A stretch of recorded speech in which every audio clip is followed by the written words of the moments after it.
உண்டாவதாக. ஆண்டவர் வந்து ஃபஸ்ட்டு நான் வந்து தாவீதை பற்றி கொஞ்சம் பேசணும்னு சொல்லிட்டு நான் நினச்சிக்கிட்டு வந்தேன். ஆனால் அதை வந்து போதகர் மூலமாக அதை தொடங்கி வச்சுட்டார் ஆண்டவர். இதுதான் ஆண்டவர் வந்து நம்மளோட பேசுறது. இப்போது தாவீது வந்து நம்ம வந்து இசைக்கு மயங்காதவர்கள் யாருமே கிடையாது. ஒருத்தருமே வந்து ஒரு பாமரன் கூட ஒரு இசையை கேட்டாக்கா தலையசைப்பான். அப்படிப்பட்டதான இசையை வந்து தாவீது என்ன பண்ணார், தன் வசமாக அதை பயன்படுத்தி ஆண்டவரை வந்து எப்படி ஈஸியாக மயக்கணும்னு சொல்லிட்டு, இப்போ வேதாகமத்தில் எவ்வளோ பேர் இருக்கிறாங்க, எல்லாருமே வந்து இந்த மாதிரி கையாளலை. ஆனால் தாவீது மட்டும்தான் இந்த இசை மூலமாக ஆண்டவரை வந்து தன்வசப்படுத்தி கொண்டார். தாவீது வந்து அவருக்கு வந்து ஒரு 2 பழக்கம் இருக்குது. தனக்குத்தானே பேசிக்கொள்வார். 2வது வந்து தன்னை திடப்படுத்தி கொள்வார். எப்படிப்பட்டதான சூழ்நிலை வந்தாலும் அவர் வந்து தன்னை வந்து திடப்படுத்தி கொள்கிற சுபாவம் அவருக்கு இருக்குது. அப்புறம் எத்தனை பேர் இருந்தாலும், யார் கைவிட்டாலும் நம்ம வந்து இசையின் மூலமாக நம்ம ஆண்டவரை எப்போவுமே மகிமைப்படுத்தி கொண்டே இருக்கலாம்.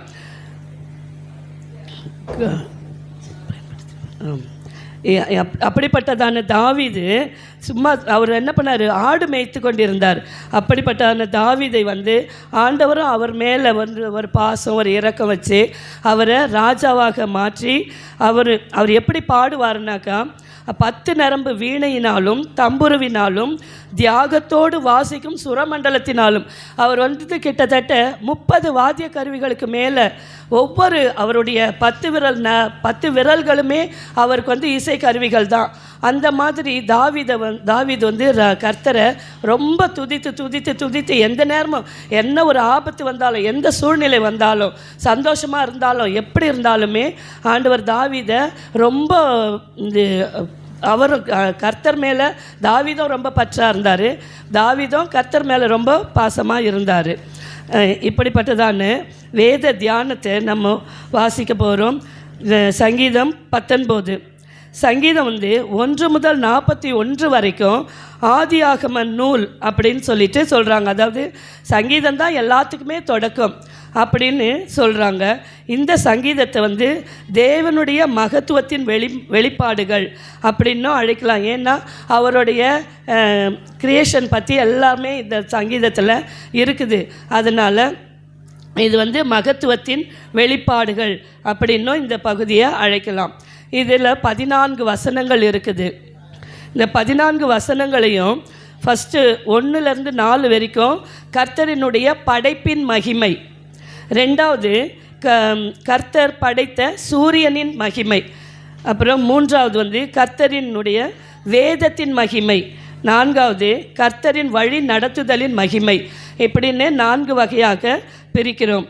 அதாவது ஒரு சின்ன பிள்ளைங்க கூட இப்போ எப்படி சொல்லுதுன்னா, ஒரு வானத்தை ஒரு ட்ராயிங் பண்ணுறதுன்னா கூட என்ன பண்ணுதுங்க, முதல்ல ஒரு வானத்தை போடுதுங்க, அதில் ஒரு சூரியனை போட்டு ஒரு நட்சத்திரம் அதெல்லாம் போட்டு தண்ணியை போட்டு மரத்தை போட்டு, அந்த மாதிரி ஒரு சின்ன பிள்ளைங்க கூட உலகத்தை வந்து அறிந்து கொள்ளக்கூடியதான அந்த ஃபண்டமெண்டல் கூட அவங்களுக்கு தெரியுது. அப்படிப்பட்டதான ஒரு மகத்துவமான பேரண்டத்தை ஆண்டவர் படைத்திருக்கிறாரு. அந்த படைப்பை பற்றி கொஞ்சம் பார்க்கலாம். இப்போ ஆதியாகமம் 1ஆம் அதிகாரம் 6, 7, ஏசாயா 40, 22, ரோமர் 1:19, 19:20, அப்புறம் 10:18 பார்க்கலாம். கர்த்தருடைய படைப்பை வந்து வியந்து பாராட்டாமல் இருக்கவே முடியாது. இப்போ நம்மளே கூட சில நேரத்தில் என்ன பண்ணுறோம், இந்த வானம் எப்படி படைச்சிருப்பாங்க, இது எப்படி உண்டாச்சு, அது எப்படி உண்டாச்சுன்னுட்டு நம்ம எல்லாருமே இயற்கையாகவே யோசிக்கிறோம். அந்த மாதிரி அவர் வந்து அவ்வளோ மகத்துவமான ஒரு படைப்பினால் இந்த உலகத்தை படைச்சிருக்கிறாரு. எதுவுமே தானாகவே உருவாகலை அப்படின்றது அது கன்ஃபார்மாக நம்மளுக்கு தெரியும். அப்படிப்பட்டதான இப்போ மனுஷன் வந்து மனுஷனை போன்று வானங்கள் எல்லாம் பேசலை. ஆனாலும் அது என்ன பண்ணுதுன்னாக்கா, மனுஷனை போன்று பேசாவிடனும் விண்மீன்கள் கருந்துவாரங்கள் போன்ற யாவும் மின்காந்த அலைகளை அனுப்பி கொண்டிருக்கின்றனவா. அப்போ ஆண்டவர் வந்து எவ்வளோ பெரிய சயின்டிஸ்ட் பாருங்கள். அப்போவே முதல் சயின்டிஸ்டே அவர் தான். அப்படிப்பட்டதான ஒரு ஞானமான ஒரு வானத்தை படைச்சிருக்கிறாரு.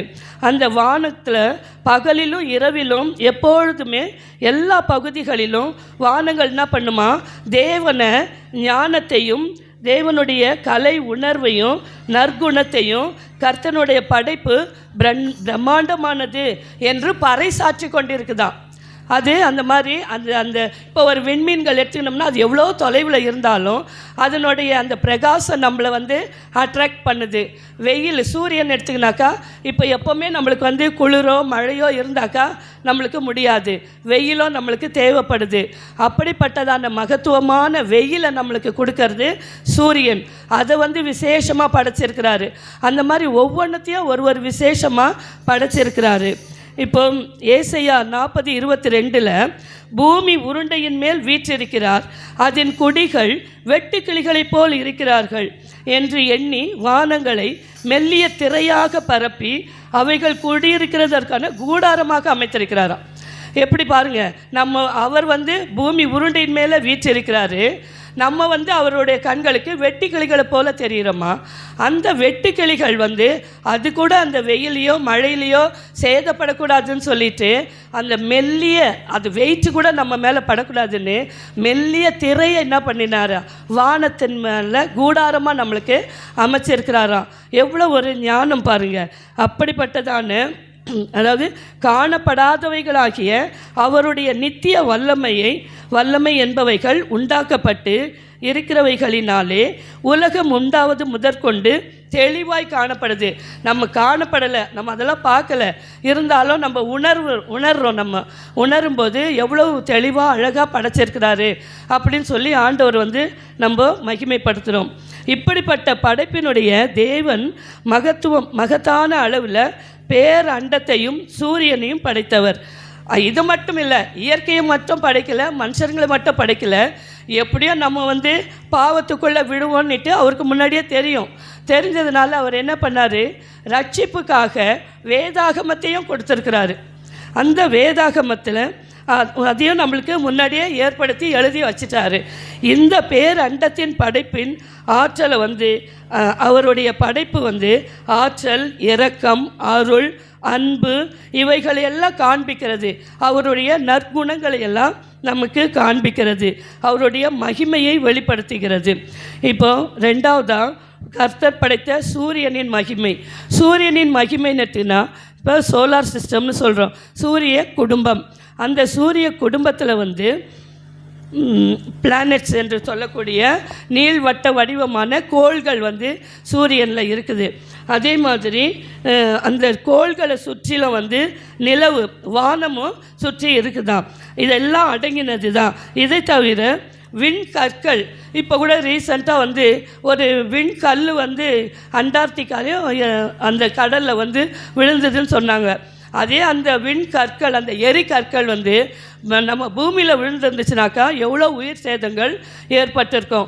அப்படிப்பட்டதான விண்கற்கள் எல்லாம் வந்து அந்த சூரியனில் இருக்குதாம். அப்புறம் சூரியனுக்கும் இப்போது பொதுவாக வந்து இப்போது இரவு பகல் வந்து எப்படி உண்டாகுதுன்னு சொல்லிட்டு பொதுவாக நம்ம எல்லாருக்குமே தெரியும்.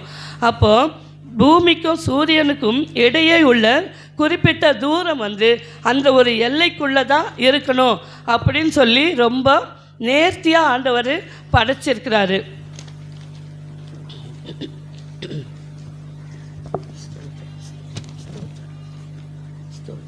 இப்போ இந்த பூமியின்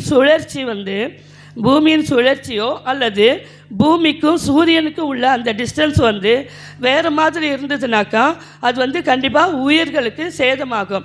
இப்போ சூரியன் கொஞ்சம் கிட்ட இருந்துச்சுனாக்கா அந்த வெப்பத்தை நம்மளால் தாங்க முடியாது. அப்போது பூமியும் கொஞ்சம் மேலே இருந்ததுனாக்கா அதுவும் பிரச்சனையாக இருக்கும். அதனால் ஆண்டவர் அதையும் என்ன பண்ணியிருக்கிறாராம், ரொம்ப ஞானமாக படைச்சிருக்கிறாராம், நேர்த்தியாக படைச்சிருக்கிறாரு. பூமி வந்து இப்போது அதில் வந்து 2 விதமான இயக்கங்கள் இருக்குது. சூரியனில் 2 விதமான இயக்கங்கள் இருக்குது. ஒன்று வந்து பூமி 24 மணி நேரத்தில் தன் அச்சை பற்றி சுழல்வது போன்று சூரியன் தன் அச்சை பற்றி ஏறத்தாழ 25 நாட்களுக்கு ஒரு முறை சுழல்கிறது. சூரியன் வந்து 25 நாட்களுக்கு ஒரு முறை சுழலுது. பூமி 24 மணி நேரத்துக்கு ஒரு முறை சுழலுது. அதே மாதிரி ரெண்டாவது, ஆகாய விரிவில் மணிக்கு சுமார் 69,000 கிலோமீட்டர் வேகத்தில் தனது பாதையில் இயங்குகிறதாம். 69,000 கிலோமீட்டர் வேகத்தில் இயங்குது. ஆனாலும் அது ஒரு முறை சுற்றி வருவதற்கு எத்தனையோ கோடி ஆண்டுகள் ஆகுதான். அது இவ்வளோ அளவுன்னுட்டு இன்னும் கண்டுபிடிக்கவே இல்லையா. அப்போது ஒரு முறை சுற்றி வருவதற்கே எவ்வளோ ஆண்டுகள் ஆகுதுனாக்கா அப்போ அது எப்படிப்பட்டதான ஒரு மகத்துவமான படைப்பு பாருங்கள். ஆண்டவர் எவ்வளவு ஞானமாக படைச்சிருக்கிறாரு. அடுத்தது மூன்றாவது கர்த்தருடைய வேதத்தின் மகிமை. இப்போ இந்த வசனங்களில் வேதத்தினுடைய பண்பும் பயனும் கூறப்பட்டுள்ளது.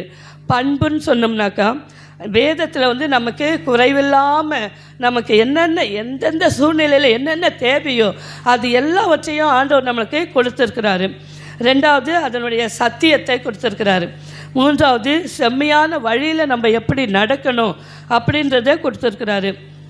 நான்காவது நம்ம எப்படி தூய்மையாக இருக்கணும், பரிசுத்தமாக எப்படி வாழணும் அப்படின்றதையும் சொல்லியிருக்கிறாரு. இதனுடைய பயன்கள் என்னன்னாக்கா உயிர்ப்பிக்கிறது. ஆண்டவர் நம்மளை உயிர்ப்பித்திருக்கிறாரு. ரெண்டாவது ஞானிகள் ஆக்குகிறாரு. மூன்றாவது சந்தோஷமாக இருக்க செய்கிறாரு.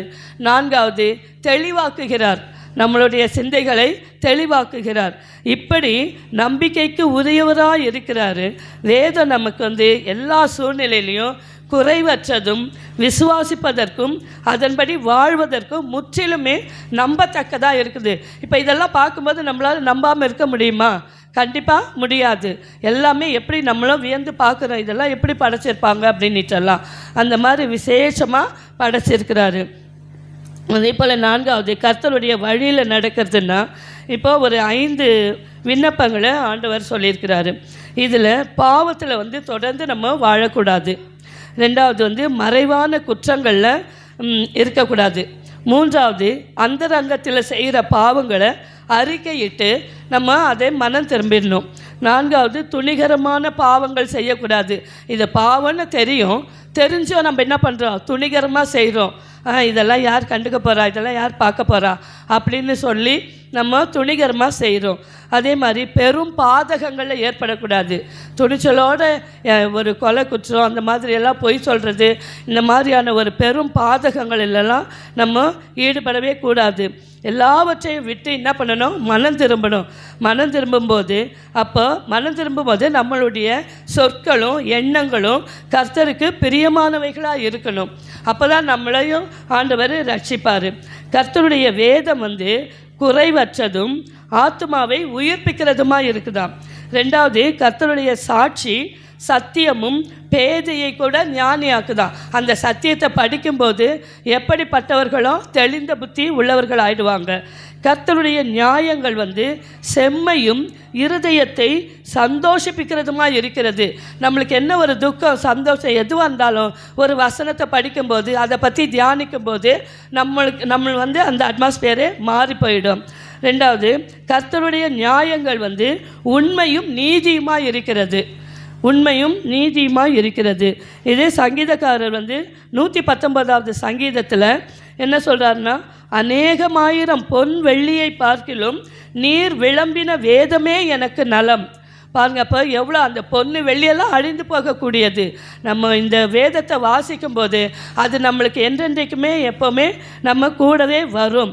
அதே போல் 127வது வசனத்தில் பொன்னிலும் பசும் பொன்னிலும் அதிகமாய் உமது கற்பனைகளில் பிரியப்படுகிறேன். நம்ம இந்த பிரியத்தோடு வாசிக்கணும், ஒரு ஆர்வமோட ஆசையோடு வாசிக்கும்போது தான் அதனுடைய அர்த்தங்கள் எல்லாம் என்னன்றது நம்மளுக்கு புரியும். அதே மாதிரி சாலமோன் என்ன சொல்கிறாருன்னா, 8வது நீதிமொழிகள் 8வது அதிகாரத்தில் வெள்ளியை பார்க்கிலும் என் புத்திமதியையும் பசும் பொன்னை பார்க்கிலும் ஞானத்தையும் அங்கீகரித்து கொள்ளுங்கள். அவர் நம்மளுக்கு சொல்கிறாரு, இப்போ இந்த பொண்ணை பார்க்கிலும் உங்களோட புத்தியை நல்லா ஷார்ப்பாக வச்சுக்கோங்க, பசும் பொன்னை பார்க்கிலும் ஞானமாக இருங்க, முத்துக்களை பார்க்கிலும் ஞானமே நல்லது. நம்ம எவ்வளோ தான் ஆசைப்பட்டாலும் அதெல்லாம் அழிந்து போகக்கூடியது.